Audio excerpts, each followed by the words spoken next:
30,000 emergency meals meant for the disaster-stricken area were all sent to the incinerator as hazardous waste. The order to destroy them came from the deputy chief of the health department, Joanne Shea, my wife. The whistleblower was her childhood friend, Kevin Stafford, who claimed to be a retired undercover journalist. This was already the third time he had targeted my company. The first time he reported my truck for illegal parking. Joanne then forced me to issue a public apology. The second time, he conducted an undercover investigation and accused me of violating packaging label regulations. Joanne issued a fine without hesitation and ordered my company to undergo a month-long rectification. Each time, Joanne has sided with him, using me as an example for others to learn from. This time, with water and electricity cut off in the disaster area, I rushed supplies there overnight only to be blocked at the entrance once again. Holding the certification of compliance, I pleaded, "The front lines can't wait. If anything goes wrong, I'll take the blame with my life." However, Joanne coldly waved me off. Kevin is a journalist. He would never take the disaster area lightly. Destroy the supplies immediately. 2 days later, the lab report confirmed that the food met all standards.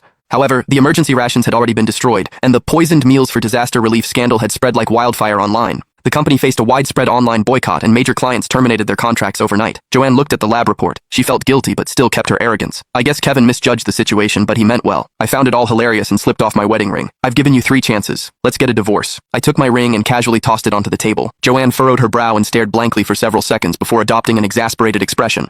"Liam Seymour, can't you act a little more mature? I'm cooperating with the media to handle food safety investigations. Procedurally, there's no issue. You know full well what the situation is like in the disaster area. With tens of thousands of lives at stake, I have to minimize the risk as much as possible." When she said that before, it used to sound reassuring. Hearing it again at this moment felt as cold as a scalpel cutting through bone. Before the emergency rations were incinerated, I handed her the quality inspection report. She did not even glance at it. She looked down, tapped her phone, and then spoke one word into the walkie-talkie. She said, "Proceed." Kevin wore that "I'm here to mediate" look of discomfort. "Mr. Seymour, this is my fault." He kept his tone controlled, filled with guilt and self-criticism. "I've done plenty of undercover investigations into black market workshops before. When I saw the meat in the meal boxes was the wrong color, I was afraid the people in the disaster area would get sick. So I quickly reported it to Joanne and exposed it on the live stream. It was just my professional instinct kicking in. Don't take it out on Joanne." During the live stream, he had looked straight into the camera, expressing deep outrage and accusing me of profiteering off a national disaster. At this moment, he was standing right in front of me while pretending to be an impartial observer. He sure changed his tune fast. "If you suspected it was a coincidence, why did your live streaming team set up 4 camera angles in advance? The press release about poisoned meals for disaster relief was released exactly 1 minute before the raid. Mr. Stafford, does your professional instinct come with the ability to predict the future?" Kevin's mouth twitched slightly. Joanne immediately stepped forward and stood in front of him.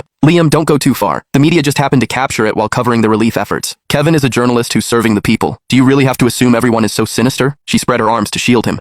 I looked down at the ring on the table. It was a simple silver band. She had slipped it onto my finger herself 3 years ago. She had said, "From now on, you're under my care." Her eyes had crinkled with a smile. "May your light illuminate all the darkness." With that, I walked out. "Liam!" she called after me.